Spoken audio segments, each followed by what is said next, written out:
अल्लाह ही अल्लाह किया करो, दुख न किसी को दिया करो। जो दुनिया का मालिक है, नाम उसी का लिया करो।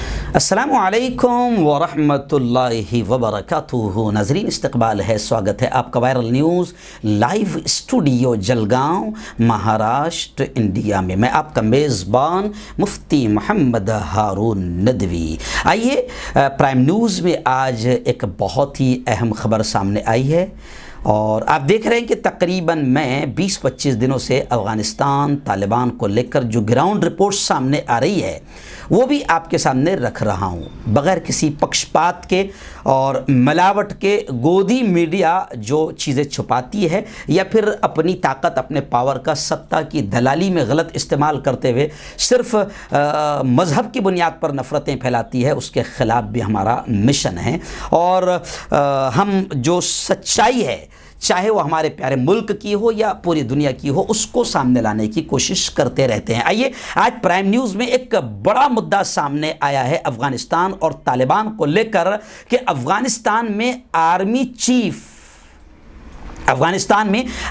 चीफ बने हैं एक कारी साहब, मौलाना साहब, इमाम साहब। वैसे मैंने आपको बताया था कि गृह मंत्री भी मौलाना और वज़ीर दाखिला भी मौलाना और पीएम भी मौलाना, तो बड़ा अजीब थोड़ा सा महसूस हो रहा था। तो कई लोगों को बुरा भी लगता है, कई लोगों को हज़म नहीं होता है, लेकिन कई लोग अच्छी बात ये भी कह रहे हैं कि अगर कोई मौलाना, कोई कुरान का जानने वाला, कोई आलिम अगर किसी जिम्मेदारी, किसी ओहदे को पूरी दुनिया में कहीं भी अगर कोई संभालता है, तो कुछ लोग अच्छा कमेंट ये भी करते हुए नज़र आ रहे हैं कि अगर कोई अच्छा दीनदार आदमी बनेगा तो कम से कम जिना को तो होने नहीं देगा, शराब नोशी को तो नहीं होने देगा, रेप और कत्ल और मर्डर और जुल्म, नाइंसाफ़ी और अत्याचार को बढ़ने तो नहीं देगा। तो इसी को लेकर कुछ लोग तारीफ भी कर रहे हैं। और बड़ी बात इस वक्त खबर सामने आ रही है कि बाकायदा इस्लामी निज़ाम के हक़ में, अफ़गानिस्तान में इस्लामी निज़ाम के हक़ में, समर्थन में, हिमायत और सपोर्ट में वहाँ पर बाहिजाब ख़वातीन ने मुज़ाहरा किया, यानी सपोर्ट में मुज़ाहरा किया कि हाँ, हम चाहते हैं कि जुल्म ख़त्म हो, नाइंसाफ़ी ख़त्म हो, करप्शन ख़त्म हो, अत्याचार ख़त्म हो। और आप जानते हैं कि भारत में भी इसको लेकर काफ़ी आवाज़ें उठ रही है और मौलाना अरशद बदरी, जमीयत उलमा के जो राष्ट्रीय अध्यक्ष है, उनका भी बड़ा बयान आया है। कई लोगों ने सराहा है और कई लोगों के पेट में भी काफ़ी तकलीफ हुई है। उन्होंने साफ तौर से अरशद बदरी ने कहा है कि तालिबान को हम दहशतगर्द नहीं मानते, क्योंकि वो अपने मुल्क की आज़ादी की लड़ाई लड़ रहे थे और लड़ रहे हैं। और अगर मुल्क की आज़ादी लड़ाई लड़ने वाले आतंकवादी दहशतगर्द है तो फिर नेहरू, महात्मा गांधी, मौलाना हुसैन अहमद मदनी, सारे उलमा, भगत सिंह, अशफाकुल्लाह खान, ये सब अंग्रेज़ों से मुल्क भारत को आज़ादी के लिए लड़ाई लड़ रहे थे। तो इसका मतलब ये सब भी आतंकवादी और टेररिस्ट थे। तो खैर, बड़ा काफ़ी हंगामा हुआ है, लेकिन अभी फ़िलहाल खबर आ रही है कि अफ़गानिस्तान में इस्लामी निज़ाम को कायम किया जाए, क्योंकि मानना है इस्लामी निज़ाम आएगा तो जुल्म, अत्याचार, नाइंसाफ़ी, रेप, मर्डर, कत्ल, ये सारी चीज़ें ख़त्म होगी। तो वहाँ पर औरतों ने भी इस्लामी निज़ाम की हिमायत में मोर्चा निकाला। वहीं पर बड़ी खबर आ रही कि तालिबान का भी ये बयान आया है कि हमने पंजशीर में जंगी जराइम का इर्तिकाब नहीं किया, बल्कि हमने तो दुनिया देख रही है, भले ही मुल्क ही नहीं, इंटरनेशनल आतंकी मीडिया जो सिर्फ दाढ़ी टोपी मुस्लिम देखकर नफरतें फैलाती है, भले ही आतंकी मीडिया दिखाए ना दिखाए, लेकिन सोशल मीडिया तो आज आम हो गया। सोशल मीडिया पर भी लोगों ने देखा कि तालिबान ने बाकायदा पंजशीर में भी आम माफ़ी का ऐलान कर दिया। दुश्मनों की भी जान बख्शी जाएगी, हमला करने वालों को भी मारा नहीं जाएगा, खून खराबा नहीं होगा। ये सारा मंजर सबने देखा और कई लोगों ने बाकायदा उसकी हिमायत में बयान भी दिया। इस वक्त आखिरी बड़ी खबर मैं आपको बता दूं कि बिगराम जेल पर भी पूरी तरीके से तालिबान का मुकम्मल कंट्रोल हो गया है। और यह भी मैं आपको कह दूं कि चीन और पाकिस्तान के सफ़ीर, अफगानिस्तान के उबूरी वज़ीर ख़ारिजा आमिर खान मुत्तकी से उन्होंने मुलाकात किया। और बड़ी असल खबर यह भी आ रही है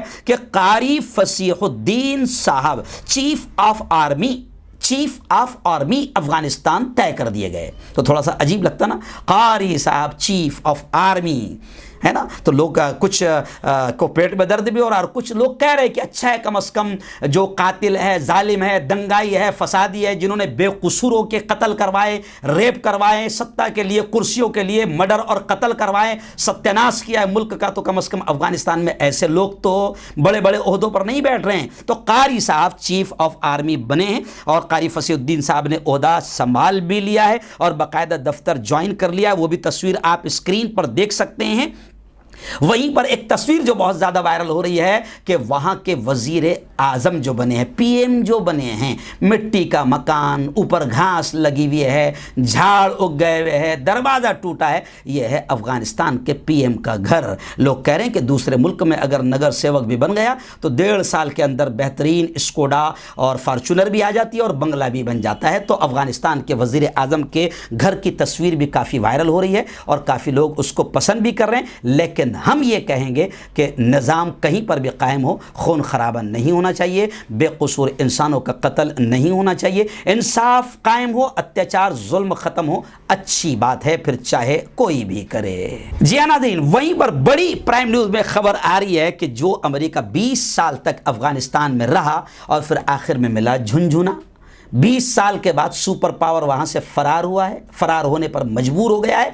लेकिन आज मैं आपको बताऊं कि बड़ी खबर आ रही है और मैं नहीं कह रहा हूं, ब्राउन यूनिवर्सिटी की एक रिपोर्ट में दावा किया गया है कि अमेरिका दुम दबाकर भागा तो है, फरार तो हुआ है, लेकिन नुकसान कितना हुआ है अमेरिका को एक अंदाजा सिर्फ इस जुमले से आप लगा सकते हैं। ब्राउन यूनिवर्सिटी की रिपोर्ट में दावा किया गया है कि अमेरिका ने 20 साल अफगानिस्तान की जंग में, अफगानिस्तान में पर डे, यौमिया, डेली 29 करोड़ डॉलर फूंक दिए हैं। अब 29 करोड़ डॉलर पर डे, तो 20 साल का हिसाब ना आप लगा पाएंगे ना मैं लगा पाऊंगा, लेकिन आप देखें कि दुनिया के सुपर पावर ताकत को कितना नुकसान पहुंचा है और वहां से फिर भागना पड़ा है। खैर, ये अफगानिस्तान की ग्राउंड रिपोर्ट जो इस वक्त गोदी मीडिया से छुपते छुपाते आप तक आ चुकी है।